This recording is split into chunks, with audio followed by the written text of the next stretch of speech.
Good evening, friends, and welcome back to this episode of AI Rising. Jayanth, as usual, is smiling, and I'm sure it had a lovely weekend. Uh, Jayanth, you'd like to tell our viewers and listeners about your weekend? I played a badminton tournament, lost pretty badly, man. Haven't Who, to your played daughter? that. No, okay, don't even get me started. I don't compete with her anymore, but I played, 45 plus, age group doubles. Okay, I haven't been playing at all this entire year, so no practice. Your daughter, for once, will be ashamed of you. Yeah, yeah. So we have with us actually Anurag Sahay, who is the MD of AI and Data Science at Nagarro, and he is a Bachelor in Technology, Computer Science and Engineering from IIT Delhi. Uh, Anurag, the reason I introduced you quickly, typically I take a little time to introduce because the context of Jayanth losing to his daughter. His daughter is a state and national level player. So No yeah, kidding. absolutely. So there's no shame actually in him losing to her. So, but all the same, so the viewers and listeners by now already know about Siona and Jayanth and how they play. But yeah, Not pretty to mention, interesting. if I can just say that, it takes extraordinary amount of parenting to support a child to get to that level of qualification. So on the one hand, you're losing, but on the other hand, you're winning big. Yeah. I mean, no, she's extremely passionate about it. Our job is just to support her, Anurag. Yeah. So, friends, of course, we will be talking a little about the developments of the week. But before that, since I had already introduced Anurag, here's something more about him. That Anurag started his career in 1993 with IBM in Austin. He worked on performance modeling and was responsible for the performance characteristics of Mac kernel. For those who are sort of unfamiliar with that, it's an OS kernel. I think it's used in the Mac OS. I think some part of it. No, But it's something called Mach, MACH. It's Mark, a yeah, long time. Mark. Yeah, it was the basis for maybe building a new microkernel that IBM was writing at that time. absolutely. All It's right. it's been so long ago. I know it was long, Hard but to even yeah, remember. nice to know that you worked on some part of the operating system. So pretty interesting stuff. And of course, Anurag joined Nagarro in late 2016, and since then he has been leading the AI practice. So that says a lot about him in that brief. Uh, Folks, talking about the developments of the week, I mean, of course, I think some part of it was a kind of a quiet week and yet a very noisy week because this week was particularly taxing for both OpenAI and its largest investor, Microsoft, which has invested about what, $13.75 billion, if I'm not mistaken. But Right. definitely those figures are exactly not known, but definitely anywhere upwards of $10 billion. So OpenAI began by announcing plans to roll back, its restructuring plan. Basically, what it has done I mean, whether it has done it under pressure from former employees or even, sort of being dissuaded by this lawsuit from Elon Musk, who was one of the founding co-founders of OpenAI. But whatever, I mean, they basically Altman wrote an open letter to explain his position. Interestingly, he said that OpenAI is not a normal company, never will be. And our mission is to ensure that AGI or artificial intelligence benefits all of humanity. And I think the important thing that he said that the for-profit LLC that he has formed will be reporting to the non-profit, so that it's a kind of a funny thing. But I think Microsoft might throw a fit now.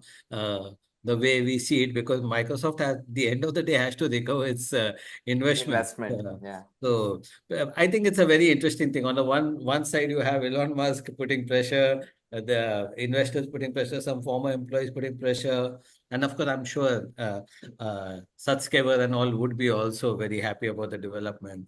So OpenAI versus whatever you want to call it. But your quick thoughts, Jayant, and then Anurag can weigh in if he wishes. Yeah, I think the OpenAI structuring saga has been going on forever, and it's like a sine wave, right? Now I don't think I even can keep a track of it. I mean, the only thing that I know is all the founding members have moved on, Ilya, Mira Murati, and Yeah. everyone. and which is the for-profit structure, which is the non-profit, not-for-profit, and where does Microsoft's investment go, and what is their definition of AGI? I mean, is their definition of AGI still to become profitable? Okay, it's the structure of OpenAI as a company, beyond a point is tough to follow and keep a track of. Good thing is that they're still coming up with models which are still, are the references or the benchmarks for the industry, and the rest of the industry is either catching up with them or beating them. So I'd like to focus on their regular LLMs, that they're launching. But this is a little bit weird. Even though we are a business of AI technology podcast, Leslie, this is a bit much for me now at this Too much. stage. It's too much. In fact, actually, sometimes I wonder, that whole thing about GPT-5 waiting for Godot. Exactly. It's like, I don't know, your quick thoughts if you wish to weigh in. Yeah, very briefly, I kind of always felt that they started from a place where they set expectations for it to be non-profit, but I actually don't see much of a problem with being for-profit or non-profit. I mean, we live in a world. I work for profit in a company which is for profit and so forth, right? So I guess just the fact that they started from a place sort of gives them a kind of a disadvantage in the way that people perceive them, and now people are kind of looking at that as a difference, really, right? But at the same time, right, the fact that OpenAI has been fairly pivotal in how this AI conversation has really started in the world. Really, they have been very at the center of it. Really, so that's pretty important to acknowledge, right? The second thing I'd say is very important to acknowledge is the fact that they're also thinking of releasing open source models when they've come out publicly about something like that, right? Like, now that's very, very important in my mind in terms of how they think about that, right? The third is they are sensitive to developer community. They are like hopefully not going to change the APIs. They're not going to change the terms and approaches of how these platforms will be built. And that's very important, right? So in the bigger scheme of things, of course, probably it allows them to raise way more money for compute and infrastructure. So hopefully that ends up also being beneficial to a larger group. So I guess those are the kinds of general ways I'm thinking about this. No, absolutely. I mean, because when you look at OpenAI, especially when you talk about this whole debate around open source, the code is not open source. So actually, strictly, it is not even an open source thing. So it's kind of a very tricky situation where you're really not talking about a fully open source model where even the code is open source. You're just talking about the certain parameters that are out in the open. So, but yeah, as you said, I think Jayanth also, you said it, you also reiterated, it's a tricky structure to think. Business compulsions are there, and Microsoft is also on one side. On the one side you have Elon Musk breathing down, Altman's neck, but yeah, very unenvious position with Very Nagarro at the other end. unenviable position, honestly. So, I mean, I wouldn't want to be in his shoes, but maybe that's why I don't run OpenAI. So it's okay. I mean, either it can be argued either way. But interesting. Uh, so Anurag, I mean, so many developments, like right from the point of view as when you talk about this entire field. You're talking about hundreds of LLMs today out there, many of them multimodal. We already have small language models, the SLMs also out there. A lot of them are wrappers built with search engines. It's a very, very interesting kind of complex field, which is working very nicely. For and now for users, there's a lot of excitement when it comes to enterprises. Jayanth and I have pointedly, time and again reiterated, enterprises go slow on that. The reason being that, of course, they have to take care of a lot of other things. One is because every new development, they cannot get excited about it. They have to, marry them with legacy systems. They have to have a lot of integration of the apps with the existing systems, and so many other concerns, whether it's hallucinations, whether it is privacy, whether it is security. Anu, can you quickly give us a kind of a brief overview where our viewers and listeners can benefit from this thing on when you are implementing these kind of solutions? On the one hand, yes, of course, we are very excited about AI agentic systems overtaking the world, but when it comes down to the enterprises have to be extremely circumspect about it. Please tell us a little. Yeah, absolutely, and that's absolutely a very important differentiation or a discernment to make, right? On the one hand, the world's unlocking this new raw sort of component thing called intelligence, and it's like a new brick in the that can be used in building in making buildings. For example, if I can use that metaphor, really, right? Like so far, we had not been building with intelligence so actively because it did not exist really. And now suddenly LLMs represent intelligence to me in some form. Like they represent the unit of intelligence. They're big bricks and small bricks, and I can use them to build all kinds of rooms and all kinds of things and so forth, really, right? And so this new raw material is available. And you want to build this build with this in some, when you're building with this, you can kind of build new structures which were not present before, and so forth, right? But whenever you are building something, like you're building a room or building a house, like I'm maybe stretching the metaphor a little too far, but you kind of have to be circumspect about whether it'll stay, whether it'll, allow for all the other conveniences to also continue to exist. It will not break down, fall apart on the next thing, and so forth, right?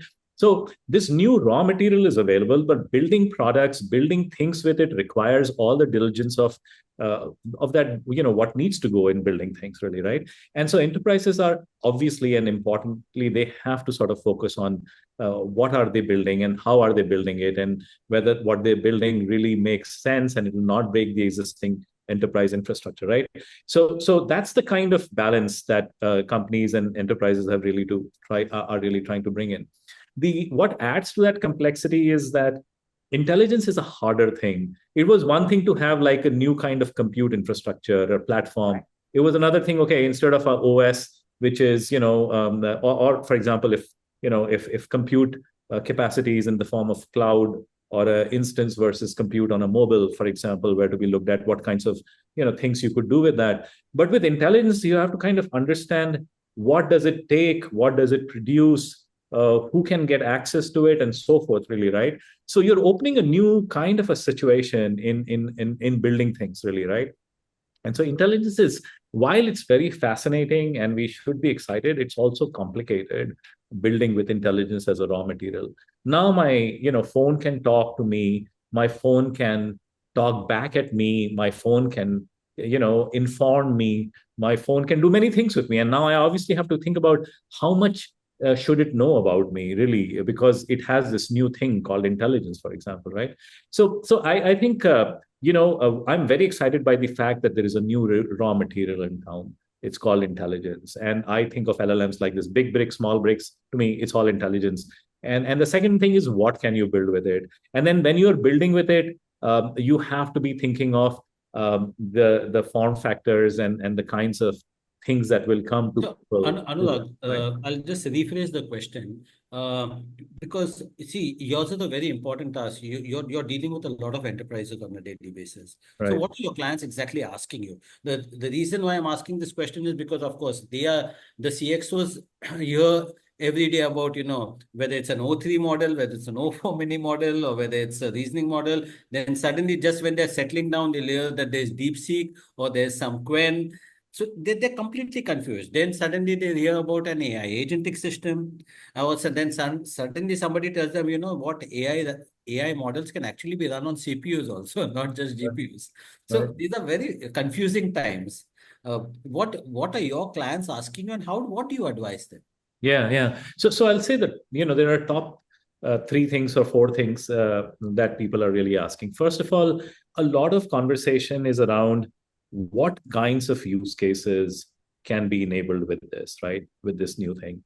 And I think there are some problems like, okay, you say that we can use this to build something in customer support.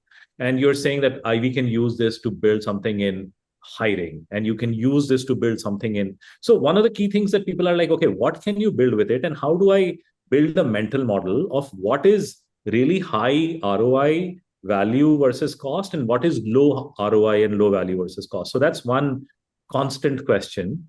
that we kind of see coming to us in many different ways. A lot of people kind of frame it differently. They kind of say, hey, what are you seeing in the industry?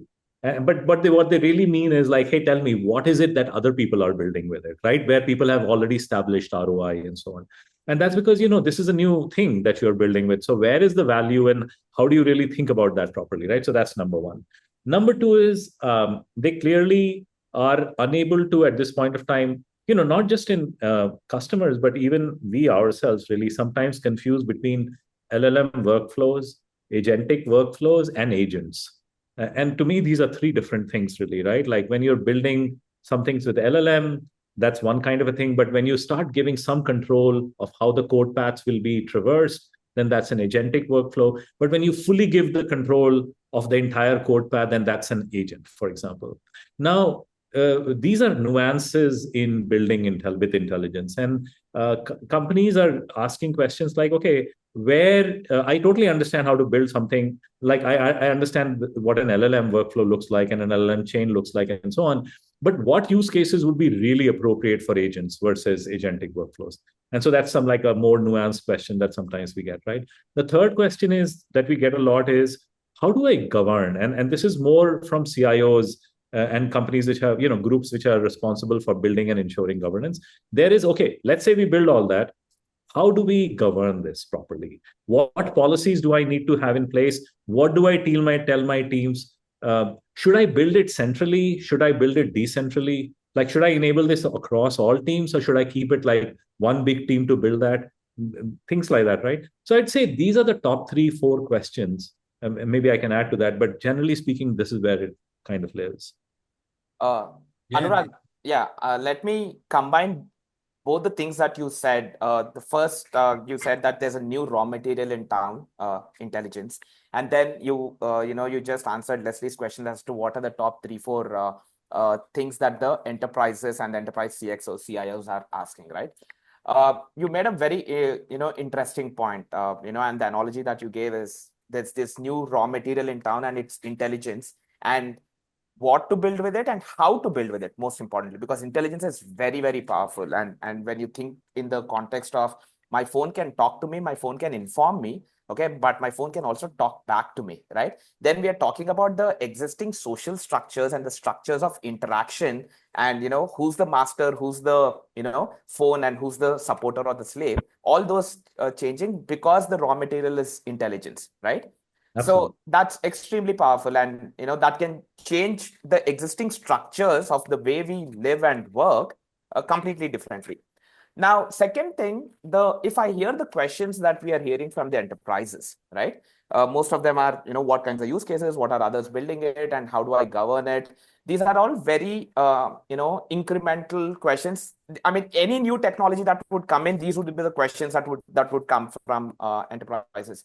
In this context, okay, are we at a stage where, Henry Ford said, if I asked customers, they would have asked, asked customers, what do they want? They would have said faster horses. Or even, Stephen Jobs said that, sometimes consumers don't know what they want. We need to build them and show it.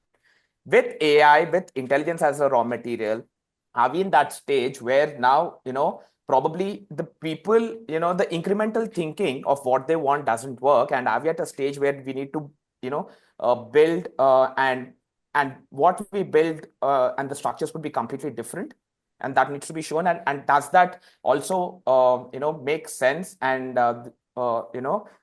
make sense for the enterprise scenario? Yeah. So clearly, the kinds of things that can be built with intelligence, one of the places to really look at is startups, in my opinion, really, right? Because, ideas, good ideas, daring ideas, brave ideas are always on the fringe. And, very rarely have I seen enterprises really execute or think at that level. They can't be so innovative, so cutting edge at that point of view. Not that they can't be, but I kind of feel that startups are way better, really, right?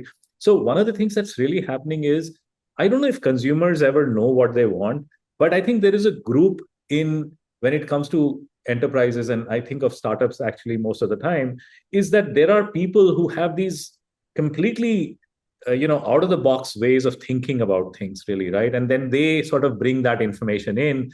And that when a consumer sees that, they are excited by that idea, they see some traction building, and then that begins to, after a few iterations, that things changes a little bit, and then the idea begins to solidify a little, evolve, get some shape. And then at some point, then some company might get interested and say, hey, let's build that out at some level. Let's take a little example of like Notebook LM, right? Notebook LM is a very simple application. I won't say it's like a complex application, really, right?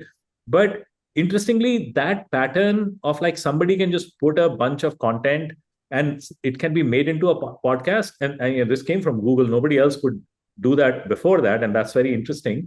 But it's like I did not have that idea for some reason. It just never occurred to me that I could do that at some level, really, right? So it's very interesting thing that you asked, like, where do good ideas come from? Is it from consumers? I think it might, but usually it's like people who think out of the box at some level, and larger groups of them exist in startups than they exist in enterprises. But you can get good ideas from enterprises also. In Notebook LM is a case in point, really, right?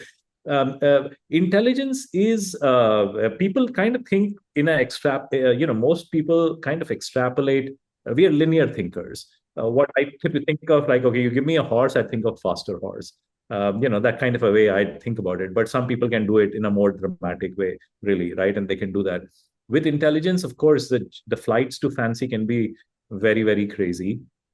And my feeling is that we are in the very early stages of GenAI or building with intelligence. 5 years hence, what will be built is very hard to imagine. One example I think about is like when when Edison invented light or electricity or whatever you want to call it, whether it was electricity that was invented or a light bulb, it is very hard to correlate that invention with the shapes of buildings that exist today. But there is a very dramatic correlation.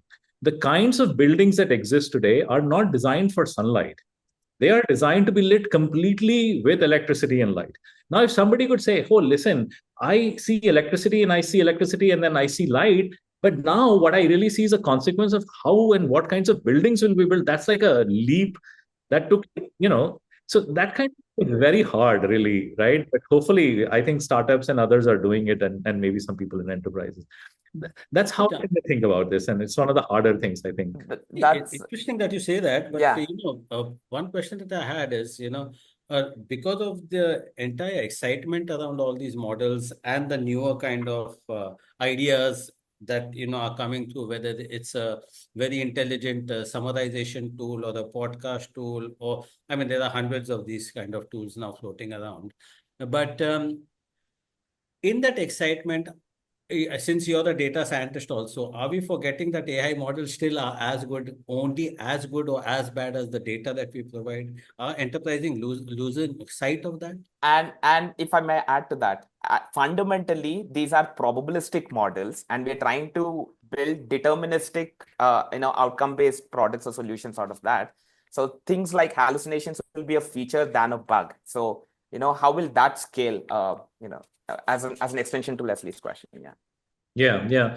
So the couple of ways, right? I mean, I think about it, right? I mean, and when we're talking enterprises, let's deconstruct that. When we're talking to CXOs or business leaders, that's definitely not a lot of thing there. The way they kind of think that people are thinking there is like, hey, listen, how do I bring guarantee and more determinism? Because so far we have been working in the world of determinism. Right. I mean, either programs fail, and when they fail very deterministically, and you know what those paths might be, right? But now somebody says, hey, listen, I don't know the 10 ways that this program can fail. But what we have to do is build observability. Then through observability, we will ensure that we will know when it fails, and it might take a few iterations. Eventually, it'll all be okay. But nobody goes into we hardly take the conversation to stochasticity and say, hey, listen, this is the inherent nature of what we are building with, because, you don't think that will help. But what will help is like you assure that, hey, listen, all we need to do is build observability with bug. There are workarounds, there are fallbacks. And then you fall back, right? And that kind of a thing. So what we're trying to say is key. And it sort of reminds me of the older thing when we're trying to sell ML. Whenever we go to enterprise and say, okay, this is 80% accurate, and people are like, what do you mean 80% accurate? It needs to be 100% accurate, right? And you're like, hey, listen, there is nothing in life which is 100% accurate. Like, why do you even have this presumption that life is 100%, that it's just death and taxes, which is 100%? Nothing else is 100%. I walk down the street, there's no guarantee that I'll cross the road. There's something inherently probabilistic and random in nature, and that's a feature, really, right? So I think we are waking up to some of these ideas. I mean, commonly, generally speaking, in terms of number of people across and so forth, right? And all these models that are coming out are being thought of, hopefully, in that manner. But I think what companies mostly are thinking are not at that level of model, but they're thinking in terms of products, determinism, cost, and so forth. And when those conversations come up, they definitely sit up. They try to take what measures need to be taken. But the inherent nature of it, those are still like, you have those conversations over dinners and, or a drink or something like that, really. I'd say I'll differentiate that. But as a designer or something, I am fairly invested in what you are saying, Leslie and Jayanth. Like, I mean, these are very important thought things in my mind going forward. And when we're building with these things, you have to be super sensitive about some of that. Like, for example, I keep telling that, if you have an LLM, you have built a customer support agent, and you're very happy that you built it, but everybody is building it. So why is this very important for you? It will become important to you and customer support will become a differentiating factor only if you bring some customer support conversations from your own enterprise and fine tune those LLM models on those customer support questions. Now you have a contextual customer support, not a generic customer support. And this difference is harder to sell at this point of time, because right now the bigger mountain to climb is, let's build something with LLM. But to build something in such a way that it's differentiated, that's where data begins to become very, very important. The type of LLMs become very, very important. The cost of LLMs become very important.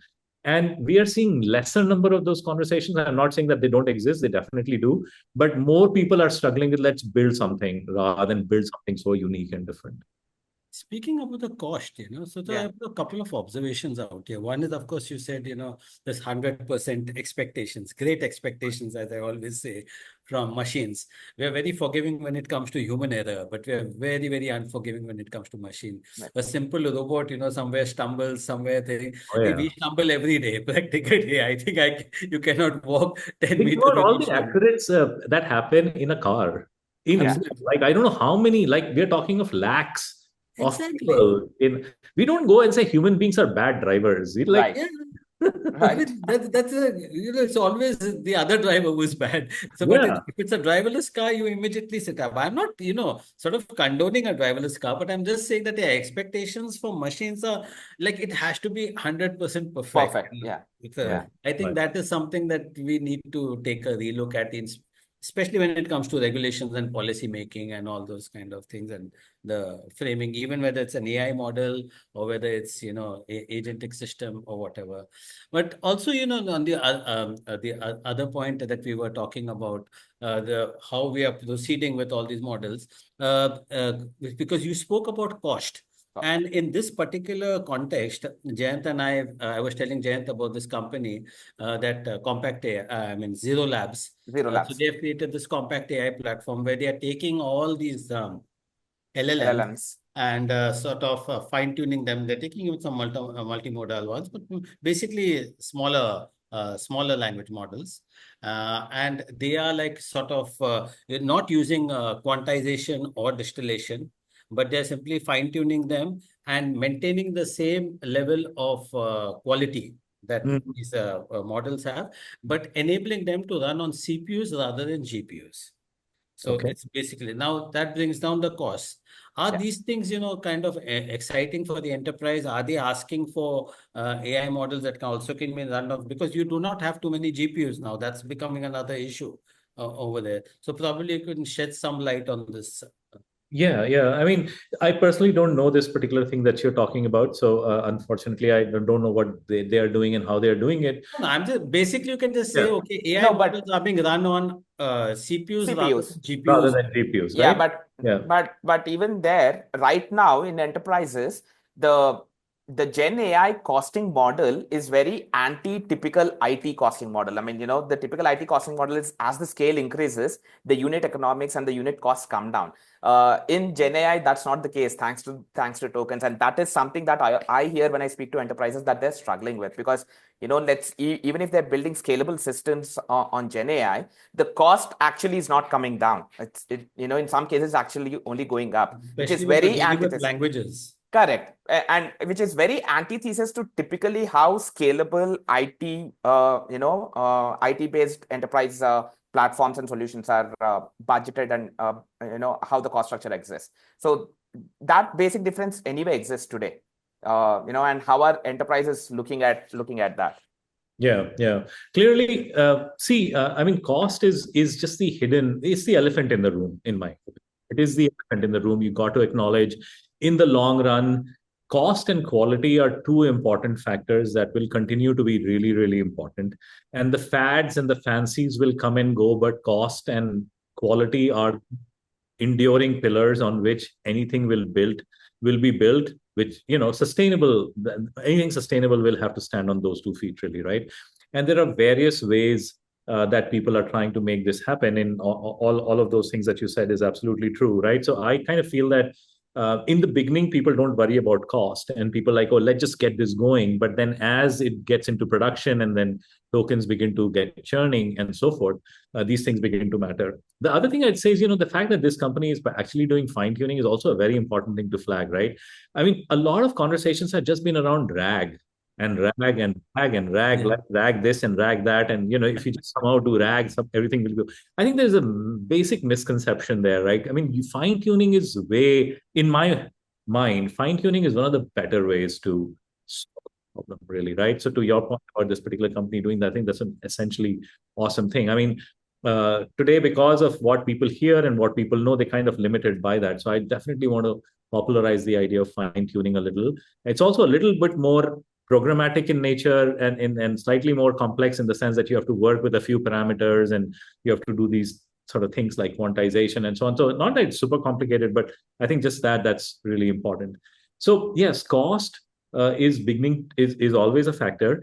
And as more and more people are going to come on a platform, the tokens that are going to be generated, the total number of calls per, that's just going to keep increasing. So even if you build a chatbot platform, right, and 100 people come on board, but as you scale and as you get popular, these more and more people start coming, right? And it's becoming a favorite platform for people to interact with and so forth. So cost is really, really important. And on the one hand, I'm very happy about the CPU thing. On the other hand, I don't know what the ecosystem of the platform, the PC, is going to look like in the days to come, really, right? Because there also we want fancier cars. Like nobody's happy with just like a small engine, really, right? But today, when I buy a Mac, I'm like, okay, has it the latest M4 chip, and how much memory do I have? I wonder if some of these companies are also going to start shipping GPUs on, PCs and so forth. But I think, but for so many other social reasons, I could say, or even cost reasons, CPU is a powerful platform to And really, it's all really. basically it's all pervasive in a sense that Yeah. you have more It's all CPU than pervasive, GPU. That's a exactly. kind of a In terms of logic. installed base, yes. Yeah, and CPUs also are getting pretty powerful. Of course, they cannot match the performance of a GPU, and that was not the original intention either. But this would allow like a Intel to come on board, right? Intel already has also, so Intel is separately working on CPUs plus NPUs. No? So that is a different combination, the neural processing units. That combination is already going on. So those things are working in parallel. Interesting kind of developments. Absolutely. It's a very interesting idea. Yeah, I'm curious. And it all ties in with that whole thing of edge computing. So Yeah.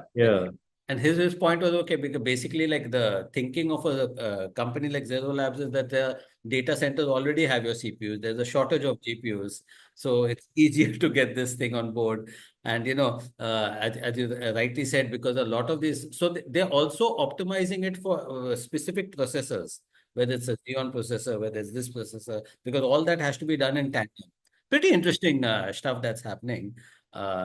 Not to mention the fact that intelligence living closer to you in many different ways is an advantage of in experience, in latency, in many other factors, really, right? So, or not being on the internet all the time, which is also you can't guarantee for like so many people on this planet, right? So, just making it more pervasive in that sense of being locally available can be a superpower.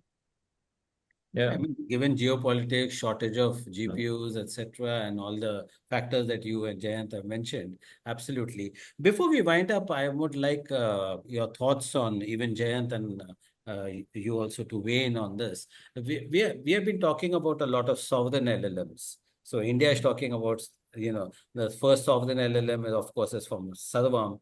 There will be, hundreds of more, as they say, what was it? The Mao statement, may 1,000 sovereign LLMs bloom. If I were to, Was that Mao? Did you read that on internet? Absolutely. It sounded a little credible when you say Mao. I can't say Right. Leslie said it. But yes, I think it was when mere 1,000, LLMs bloom kind of stuff, sovereign ones. Maybe it is interesting to, figure out what exactly function these sovereign LLMs will play and how they will, sort of help startups and enterprises. Yeah, it's one of those things that's very hard to look into the future and sort of say what this might look like, right? For example, on this planet, God made people in so many different ways and so many different colors, and the planet's extremely diverse, right? Our lifestyles are like that as well, right? Quickly, in my opinion, frankly, intelligence lives in many different ways. It lives in many different languages. It lives in many different forms. Who are we to say this is the only way intelligence will live?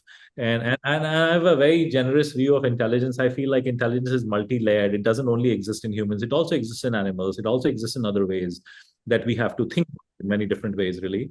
So my feeling is that all attempts to really finding ways to capture intelligence and encoding them in different forms are really, really important. Of course, you can frame that in given the geopolitics in many different contexts, and those things are also going to be important. But even if those things did not exist, just the diverse ways intelligence can exist is numerous. The amount of times that Anurag has mentioned in the word Intelligence, all right? I could think about are the life on exoplanets, whether it's life on Mars or life on some other exoplanet. I'm super excited by this word. I mean, No, because the interesting part, what you said is because this is what I had asked one of the professors. I said, but we are very anthropomorphic in our way of Yeah, thinking. So we think everything is going to look like a human being. yeah, So whenever we're seeking life on other planets, also the basic mistake that most people used to make, and yeah, which scientists have cautioned us about, that don't try to look out for life that looks like you. It will be, that intelligence or that life will be very, very different. right. So same applies to most of the things. Yeah. Jan, final thoughts? yeah. Before I we... mean, to your point, Leslie, I mean, at a macro level, we are seeing multipolarity in the world, right? Be it geopolitics, be it, the US bloc, BRICS bloc, and economically also that's happening. Look at what, the tariffs have started now, bilateral agreements, trilateral agreements are coming up. So I think these sovereign LLMs, I mean, sovereign LLMs is one way of, aligning with that multipolarity of the world, the structure of the world that's evolving, right?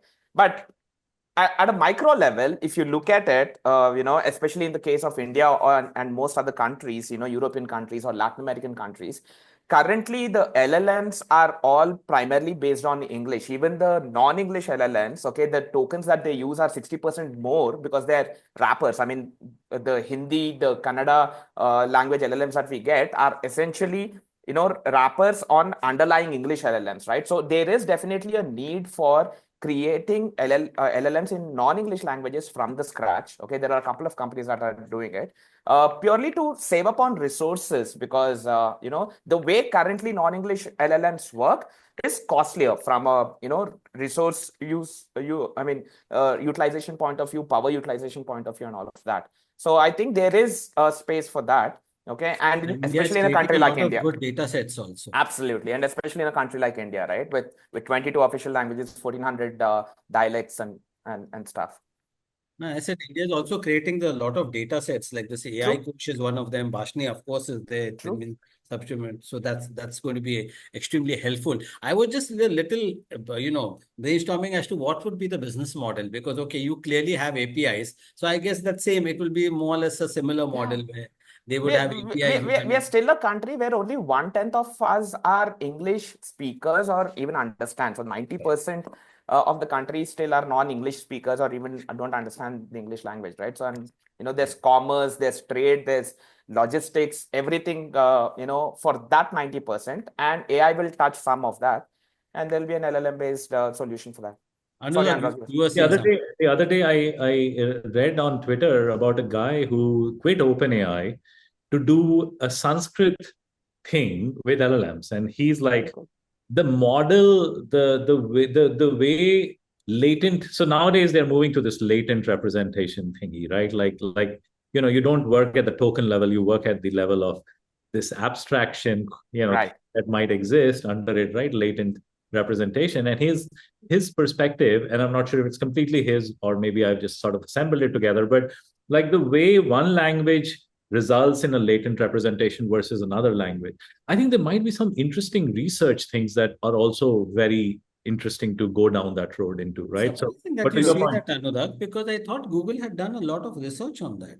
is it? Yeah, because I remember speaking to Google's executives almost a decade back, and Yeah. the comparison between one language, using one language to train another language, Yeah, those things are Barack. already pretty well established. So Yeah. I'm, sometimes I get the feeling with some of the elements that we are trying to reinvent the wheel. But then I'm no No. expert, but it's just, an outsider kind of a feeling that you get sometimes. I said, okay, a sense of deja vu. This was done sometime back. Of the thing that Anurag said, what caught my attention was, Don't tell me I intelligence. no. The guy quit OpenAI and started. I mean, not very long ago, that was attributed to Google, right? I mean, Google for a good 2 decades, okay, used to be this company. If anyone quit Google and did something, that was talked about. Now Yeah. it's OpenAI. The shelf life of companies is reducing. Remember that. Tell me about it. Every single company that I worked for the first 10 years of my life career doesn't exist anymore, including Exactly. Motorola and Nokia. Our parents would Oh, have you worked work for for Nokia. I worked for Yeah. Nokia too. I'm saying our Nokia parents device. work for, they just start with one company and end with Yeah. with the same company. We like have changed about 3, 4 companies in our generation. Our kids, I think they would have changed about 10, 15 companies. And I think the Gen Z or the Alpha generation, I've lost count of which generation this is. They don't even believe in any jobs. And then I think AI will do the rest of it by taking away most of the jobs. So you may not have a company. It might be an AI run company. I know you never know, because AI agentic system run company, and a lot could happen. Very, very interesting times. Viewers and listeners, I think Anurag, this is not the first and the last time that Anurag is going to come on this episode. I'm taking the liberty of saying that at some point in time we'll see him again with more thoughts and things. And thank you, Anurag.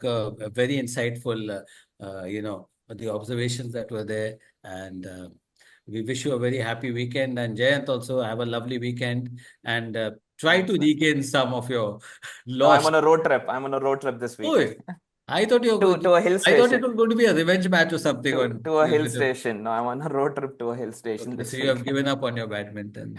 I haven't. I'm practicing He's better. also a dirt race biker, right? Dirt bike. Yeah, I'm going to Yeah, Bali for a dirt bike trip. I dirt bike want. racer. Lovely. Man of many parts, absolutely. So Awesome. great. Well, thank you guys for having me. I totally Thanks, enjoyed it. Anurag. Totally enjoyed it. Yeah. Thanks for Thank you very much. Bye, Uh, Leslie. And viewers, you all also have a lovely weekend. Thank you very much.